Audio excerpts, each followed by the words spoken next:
today I came up with a pretty funny title based on Half-Life, but it kind of references some of the terms that I use. So one of the terms I use is the half-mast state, or half-mast hedonism, or half-mast human functions, whatever. Like, so it's to say that you're not fully alive, you're not fully aware, you're not fully like a human being in the sense of your mind, right? Your mind doesn't dictate your life, your infinite objective mind. You're not fully at peace, you're not fully aware. You're in this half-mast subversive state that's then overcompensated for by technology or relative comforts or things like that. So you don't see everything for what it is or as true or as it is. And you also see things that aren't there and pretend, right? So you place undue emphasis on whatever, certain things. Like the best way to explain it is you pose a false absolute, but then you don't use that absolute to be fully committed to something or to be free. You use it to be reduced to a half-mast state. So like you'll say, oh, there's a God and he has all these standards and principles, but then the result of those supposedly absolute principles is to be in a restrictive, regressive, subversive state. It's not to be, okay, if God has this absolute thing, then we would do it absolutely. We would live an absolute life. We would spend every waking moment doing something, but like active, productive, whatever it is. But it's the opposite, right? So like freedom is bad according to religion and society and everything. You can't be free. You can't be fully committed. Everything is a pretense. Like, oh, we value human life, so therefore you have to be nice to other people in your local environment, and you have to don't waste, and we'll pretend. But if you truly valued it, if you fully valued it, it wouldn't reinforce a half-mast state where you have conveniences and technology and you eat 3 meals a day, but then you want to recycle one bottle and act like you're doing something, or you want to help an old lady across the street and act like you value other people and feel gratified to reinforce your own half-mast overextended state. No, it's actually you would sacrifice 2 meals a day to feed someone halfway across the world and stuff like that. Amalgam theory, the human family, like I talk about. So, right, you're holding a false absolute as a pretense just to create a specific contrived state. Because you understand, throughout human history and even in the world today, every society would say the same thing. Right? Oh, we do this in the name of, the collective good or in the name of other people. It's a good trick, but China says that. World War II, Germany said that. Everywhere would have said that as a pretense. Like, okay, that justifies what we're doing. Don't you value people? But they'll use it to specifically buffer their own contrivance state, their own unqualified empirical power structure. So you have to separate the two. Even like technology is associated that way. Like, oh, because of modern technology, but the current power structure or whatever is not responsible for that technology purely, in some vague part, but like they're not purely responsible for it, and even they try to take a monopoly and use that to validate their power. But that means anybody, and that's really how the world actually works, right? Like might is right. Whoever has, like, if you were to steal all the nuclear weapons and you were to take all the military technology, you would be the king of the world. Like, it's nothing more than that. Now, the pretenses that they use from there might seem good, right? Oh, you value your country's pretenses and mock those of another, but like, you don't see it's the same process you're being fooled by. Like, the ultimate basis is force, right? So I say that sometimes, like, oh, the U.S. national debt is as high as possible, but okay, we could just increase it more and keep spending more on the military, because then when anybody comes to collect from us, we could just ignore it, and then, oh, who's going to come and try to take the money from us when our military is that strong? So it's a little bit, that's the most important thing, right? Money doesn't matter, resources don't matter, but the weapons, the guns, the soldiers, that's what really dictates the power in the world. But yeah, the half-mast state is where you're not I had a lot of good ways of explaining it, but I can't remember exactly. But just basically, you're not fully alive, or you're not fully free, or you're not fully self-aware, or you're not fully right, you're reduced to a lesser state than your inherent self in the name of some freedom, or not freedom, but in the name of some security, or like you're taught to fear and hate yourself, like your own mind. Oh, it's bad to think, and oh, that makes you crazy, or oh, that's somehow the problem, right? That's somehow a deficiency of you to think. Thinking is bad, and the contrived state that says that is supposed to be credible. Right? In other words, oh, society is great and perfect if you just don't think about it. Religion makes perfect sense if you just don't think about it, just don't question it. Like, that's it, emperor has no clothes fallacy. In other words, you can't poke a hole in the process. The process is just absolute by default, which it's not, but like it's treated that way. And then anybody who questions it, they're the one to blame. Right? It's your fault for questioning it, not its fault for having unanswered questions or not being absolute. And then the other aspect is the fact that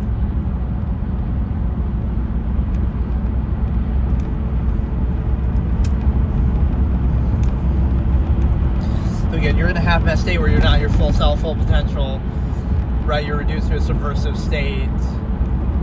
It's not about like means or resources. It's about like, you know, you could be living out in the woods, but you could be your free, uninhibited, inherent self.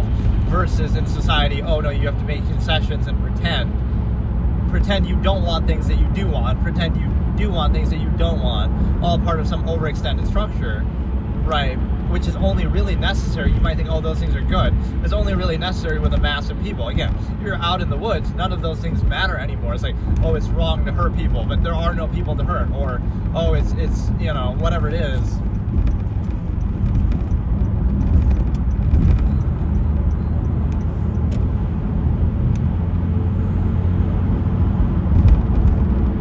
Right, whatever it is doesn't matter because those things. So that shows you right there. A guy living in the woods feels fully free, and he's dealing with it, living off nature, whatever. But then he comes in society and he has to make all these concessions. It's like, why is that gratifying, or why is that necessary? Only because of other people, right? If you compare the two directly, now you might say, oh, you got all these conveniences, but you're acting like people are actually making that choice. Now that choice is taken from them and made for them, and now you're expected to cope and overcompensate, which is nothing more than a bread and circuses argument. And then the other aspect is the fact that, you know, but whatever, again, the title, so, you're living a half life, which means, again, this half-mast state, not full potential, not fully free, not, you know, everything has to be qualified, overextended. You need permission. You have to earn back the right to do things you can inherently do, right, from this contrived state. So you're living a half-life, and an absolutist would be the only free man, like Gordon Freeman at Half-Life. But the thing with that is, I never claimed to be an absolutist necessarily myself. I'm an absolutist philosopher, right? But you can't really even do it. Like I even said that in my political compass test. That's one of my favorite videos to do with this absolutism, because I did that on a whim, but then I ended up covering basically every topic, you know, every major topic that I've discussed here, basically. So do the political compass test I did it from the absolutist point of view. And so the reason why I say that is because in that there's a lot of things that you couldn't do, you're not allowed to do, right? Basically, society has to outlaw being an absolutist because you would invalidate the society otherwise, right? You'd say like, oh, you're measured by meritocracy and ability in society, but you're not, because anything that truly would be fully, you know, the greatest level of accomplishment or freedom or remove the need for it, you wouldn't be allowed to do that, right? You're not allowed to just go out in the woods and build a house and, oh, no, you know, and it's in the name. This is how you're so thoroughly controlled and people are weak, lazy, mindless sheep. Oh, but you need a permit. Oh, you need permission. You're stealing the wood from some corporation that monopolizes nature. It's like, it might seem like, oh, that's to protect people, but a random dude walks out in the woods, chops down a couple trees, builds a house, and lives there, and they're not bothering anybody. But, oh no, that in the name of some safety or protocol, that's somehow illegal, when really the real meaning is, oh, they don't want you to be free, and also it's kind of like, it's about control, right? They don't want you to have the freedom to do that. They being contrivance, the government, whatever, corporation.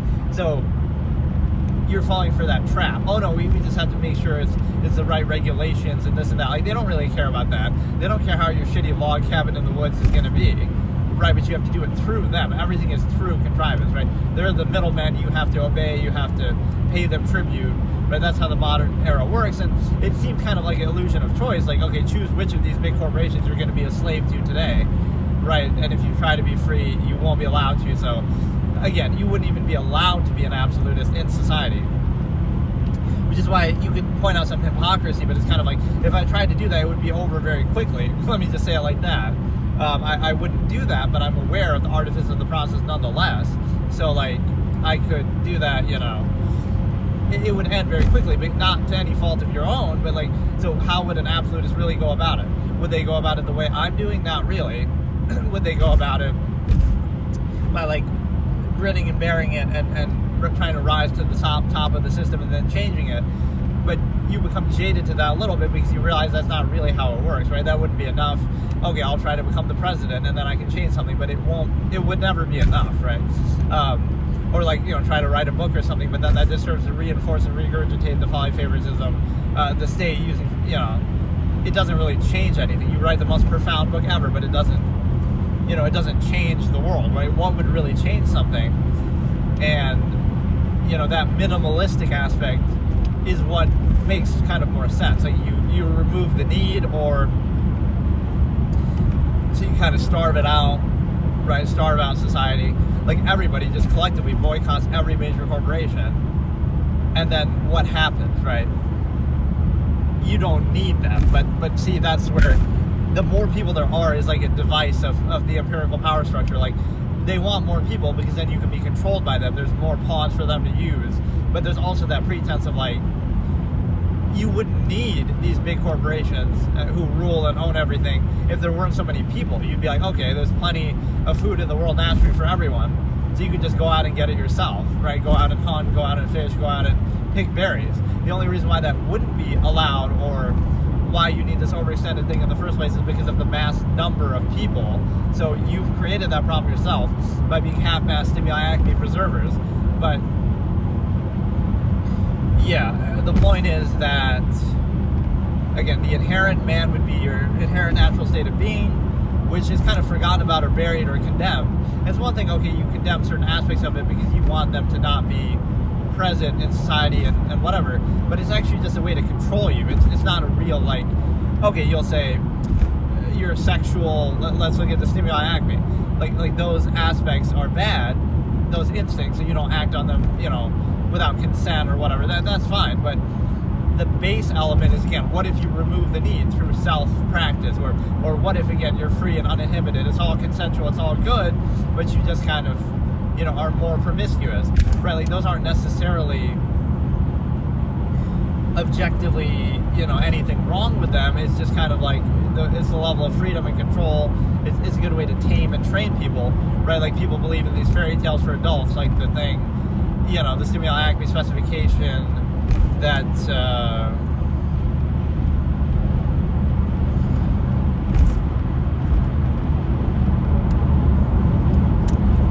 I don't want to keep complaining about it, but it seems like the YouTube algorithm abandoned me. It was being so good to me for the first most of these streams, where every once in a while you'd get a bump, and then now this last 2 or 3 is completely stopped.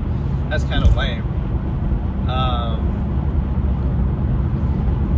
I missed one day of streaming. Maybe it's a streak type of thing. If you stream a few days in a row, that might actually be what it is, because that's when I happened in the beginning.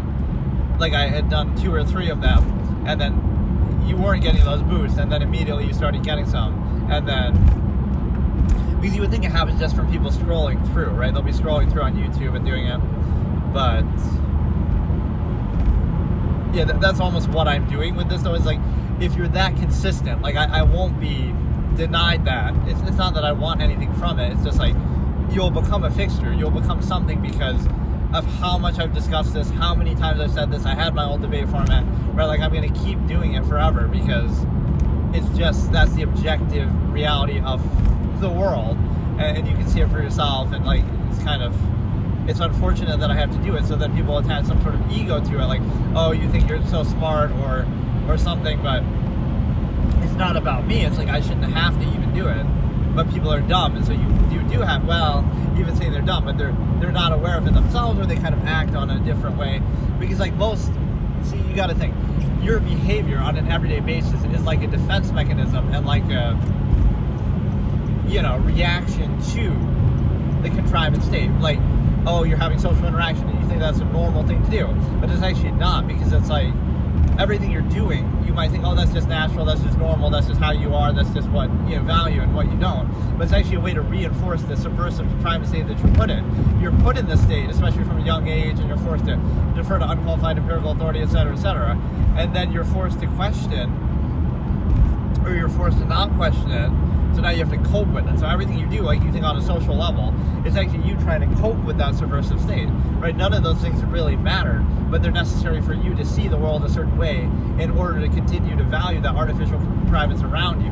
So the people who rule you are the ones that take contrivance seriously, but exploit it and try to, overcompensate for it. And the people that you would somehow negatively project would be the ones who don't do that. So somebody who's neutral and not trying to control you with that, who understands the artifice of the process, who maybe just deals with it, bears it, or doesn't want to even be a part of it, they're not trying to overcompensate and do that, right? They won't take the contrivance and say it seriously because they can see it's artificial in nature. And so,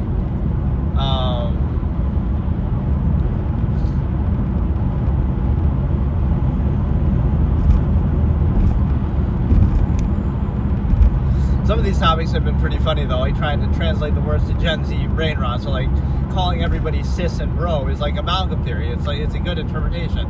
No, people are just saying it jokingly, but if you consider everybody, you know, some random person in a video, people will say that about anybody, right? That sis is doing this, or bro is wild in, or whatever, right? It'll be like calling everybody on the planet sis and bro, even though they're obviously not that, is kind of what amalgam theory is all about. Is like, yeah, they really are your sister and brother because everybody on the planet is your sister and brother, and it's the whole human family. And that might also counter the amalgam theory because, oh, that'd make you uncomfortable, then you're sleeping with your sibling. But that's not really what it means. It's just, you would think that way without any incentive. And the reason why is because that's what amalgam theory is. And then what was the other one? Like, there were like a few maybe that I forgot to mention, but...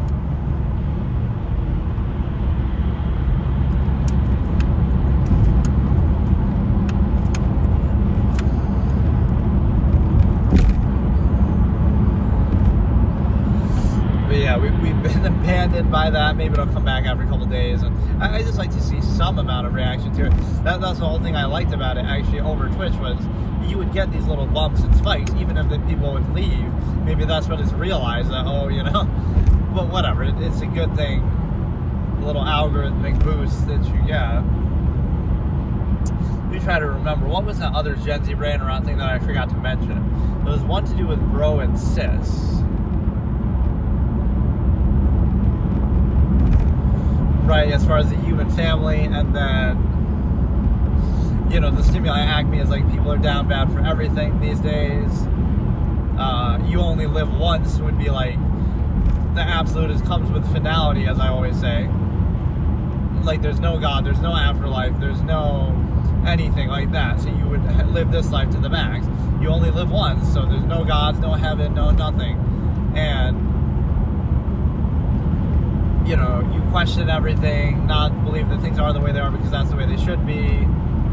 So YOLO, the absolutist version of YOLO, that you come with finality. So all these things that you think matter, appearances and pretenses, social contrivance, they only matter to reinforce and regurgitate an existing contrivance state, right, that's already unsound. So you're trying to overcompensate for that, right?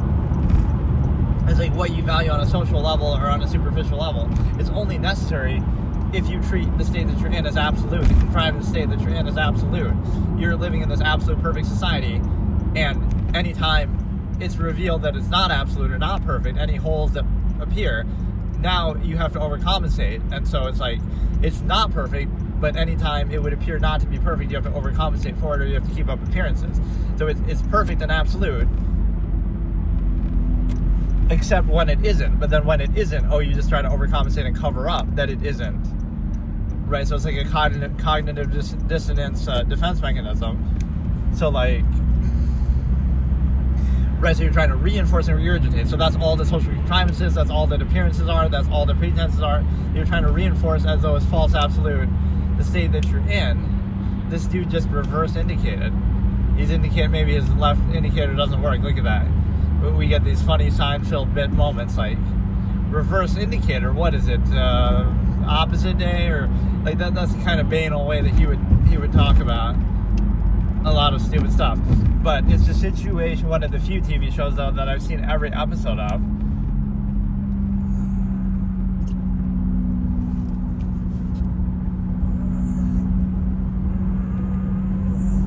Right, like shows are so hard sometimes. They're so long, and it's like it's not worth it. Right, I'm much more of a movie person because you get a sense of finality, which is kind of what I was just discussing with the Absolutist. But no, like you get a sense of finality, and the reason why is because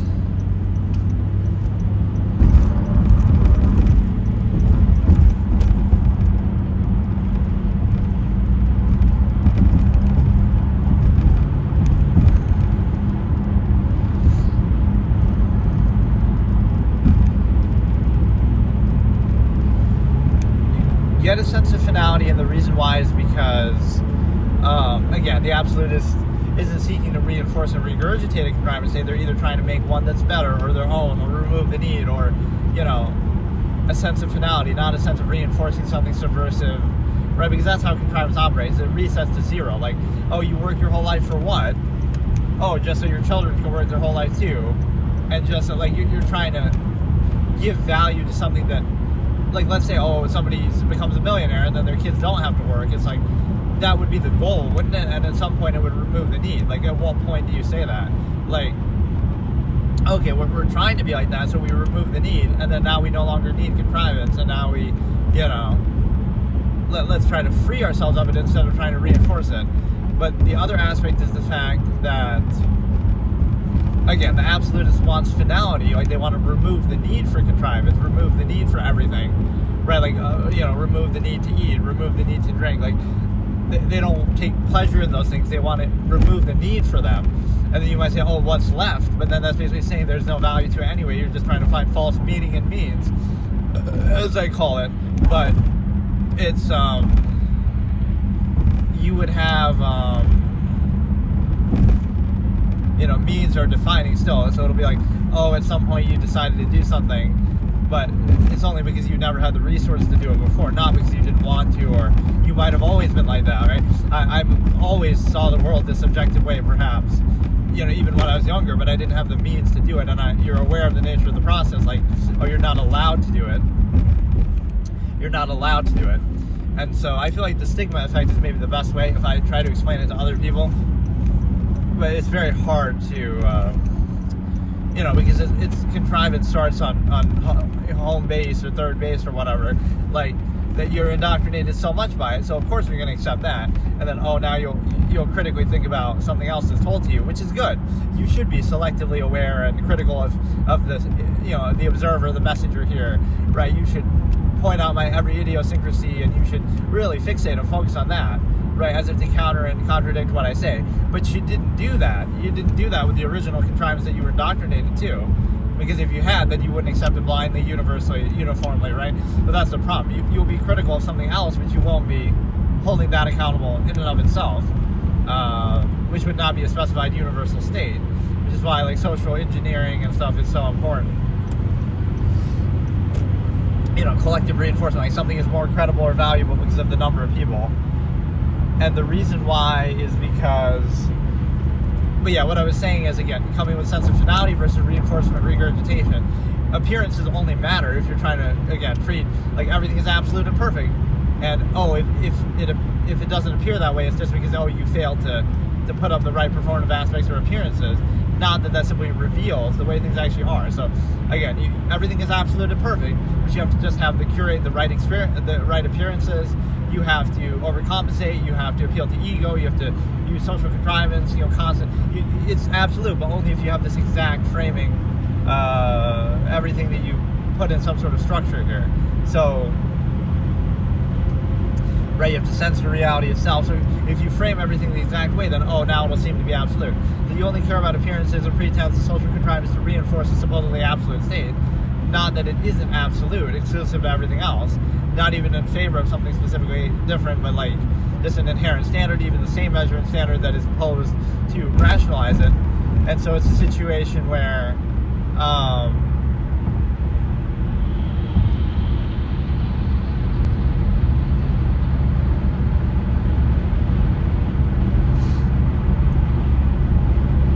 that you're trying to reinforce things and treat them as though they're absolute and overcompensate for them if any holes arise. But versus the absolutists, they know it's not absolute, so they're always trying to hold it accountable, always trying to either improve it by its own same standard measure, trying to remove the need, not insisting upon it, not gratifying, not specifying self, non-invasive self, or they're trying to remove the need for it altogether. So again, they want a sense of finality, they want to remove it. They want, again, self-governance. And you might say, oh, even saying want is the wrong word. It's like, that would be the natural state. Return to the natural state, remove the need. But you're kind of baited in, right? Like, let's even use like a religious analogy. Like, the devil is trying to tempt you away from your free, inherent, true self. Even though religion would not really, you know, would condemn inherent man or aspects of inherent man. But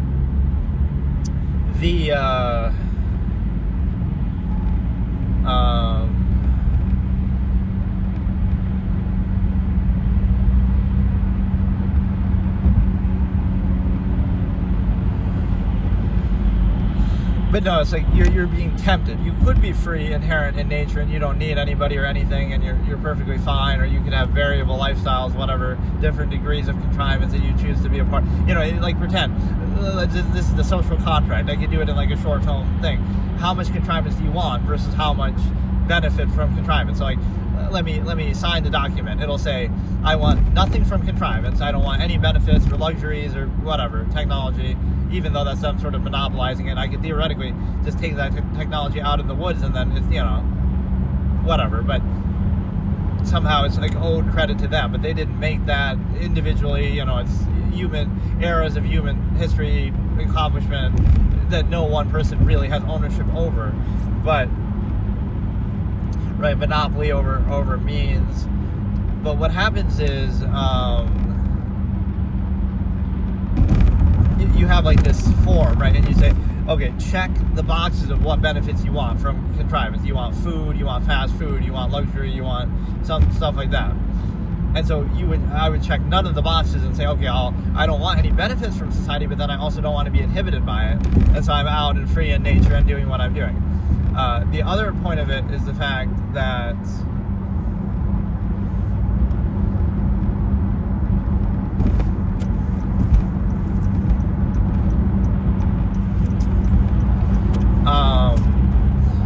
like you could do some, okay, make a choice. Okay, I want some of these conveniences and I want some of this inhibition, but not total, not complete. So this is where social contrivance and the appeal to ego and stuff like that.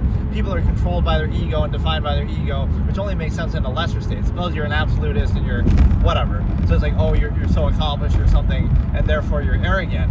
But it doesn't matter because it's like, it's a zero-sum process. So if you were truly aware and accomplished or whatever, you would focus on that. So you wouldn't care about the ego. You're not getting any ego from it because it's like from insignificant things, because it's a zero-sum process. You're just trying to do it as best as possible. So it's a subversive state by nature because you have,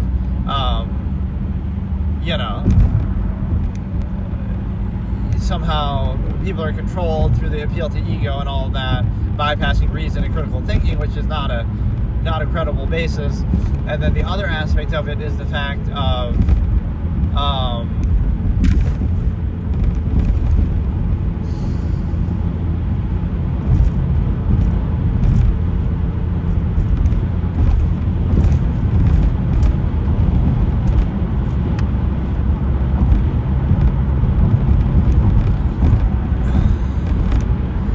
the other aspect is the fact that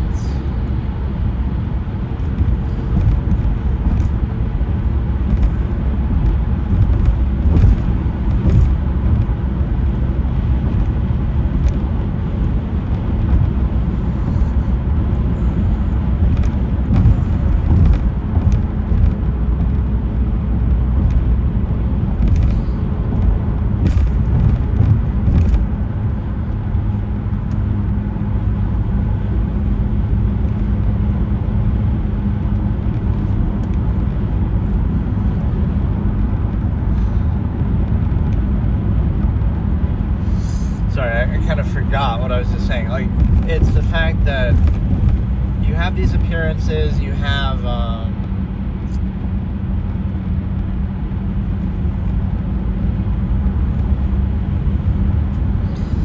you would try to remove the need. Oh yeah, you do like a selective social contract, but you don't get to choose that in the first place.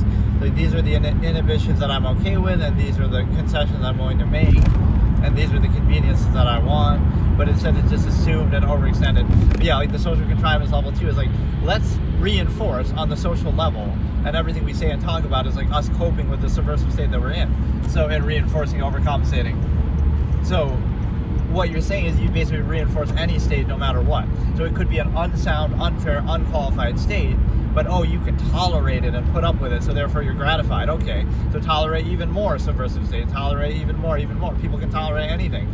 Again, you could tolerate living out in the woods and fending for yourself, but then you wouldn't want to put up with contrivance in society then. Or, you also just would, again, you're trying to reinforce on the social level. So it's your fault that you're not overcompensating for a flawed process, not the fault of the process itself for being flawed. or something to that effect, like.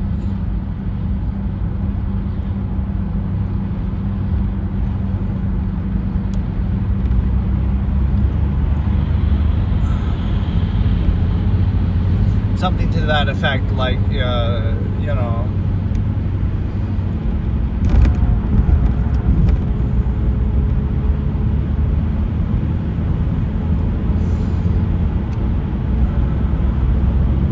So nothing can ever be fun, and it's even your fault for not overcompensating for it socially.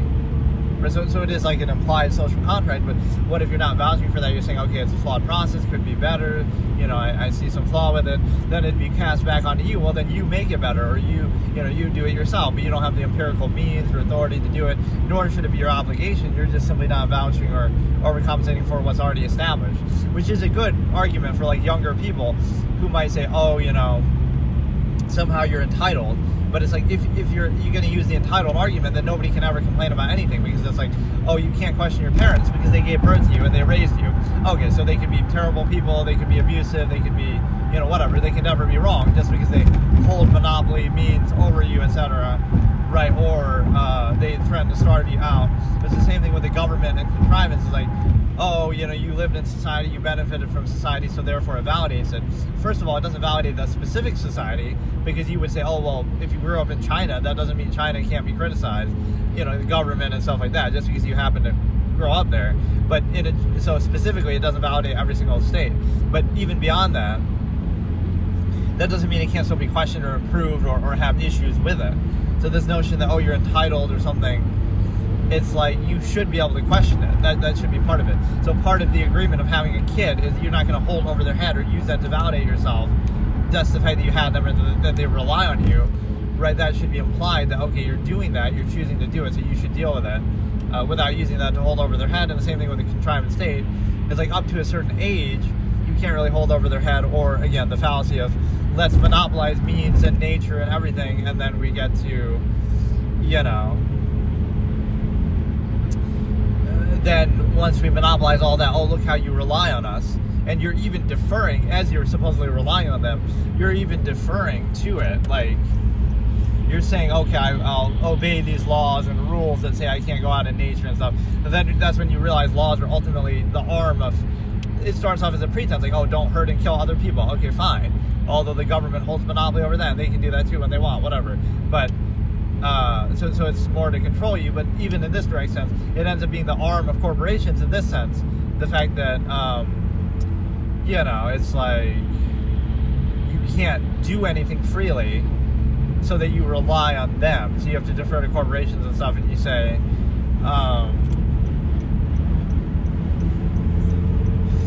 you know, you basically say that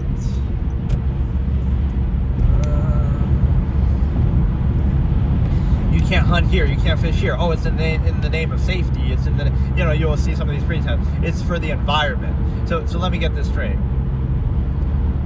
The same corporations that rose to prominence by ravaging the environment, monopolizing the environment, destroying the environment, now they'll be self-righteous and say a single random dude can't go out in the woods and fish because, oh, that might be bad for the environment. Meanwhile, those same companies are exploiting and ravaging and, you know, pretending to do something here or there, right? It's almost projected guilt, right? That they're trying to make you feel guilty as an individual, but they're the ones who've exploited. You've supported it by buying their products and stuff, but you're trying to make you feel bad on the individual basis and trying to restrict you based on, oh, in the name of the environment or in the name of wildlife, or like, it's a meaningless pretense because you've already ravaged the world and done that. So like, right? So it's okay if corporations do it on a mass, universal scale, but it's not okay if individuals do something on a much lesser scale. So that's the uniform. That's why the word normal. Normalcy is not only a word for mediocrity, a euphemism for mediocrity. It's something more than that. If you're normal, that means you're easy to control. If you're normal, that just means you're a mindless sheep of the modern era, whatever specific contrivance that you're in. That's all it means. It doesn't mean you're not full anything. You're not fully a human. You're not fully self-actualizing. You're not fully self-aware. You're not fully exceptional, fully accomplished, fully whatever. You're not fully anything, right? It's all like, you're just a half-mast, mindless sheep, goes along with everything, no questions, no thoughts, and there's like some weird gratification with that too. It's like, oh, that's part of being an adult. You just have to, deal with it. So no matter what the inconsistency is, you can't think. Just mindlessly accept whatever is the case, just blindly, right? You could never have any thought or any choice or any self-actualization or any standard. You're just a mindless, dumb sheep.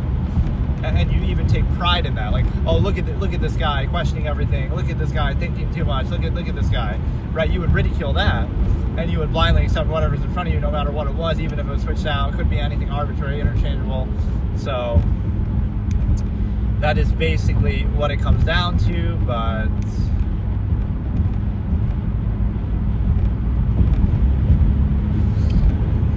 come on, how many days do you have to stream in a row before they... That's so lame, because that was so good. The little algorithmic thing they did.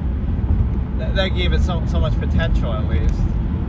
It's so weird how these things happen so firmly. Right, because it's one thing, okay, sometimes you get those boosts up and down, but now you get zero, flat. So it's like, it's clearly something deliberate by the platform.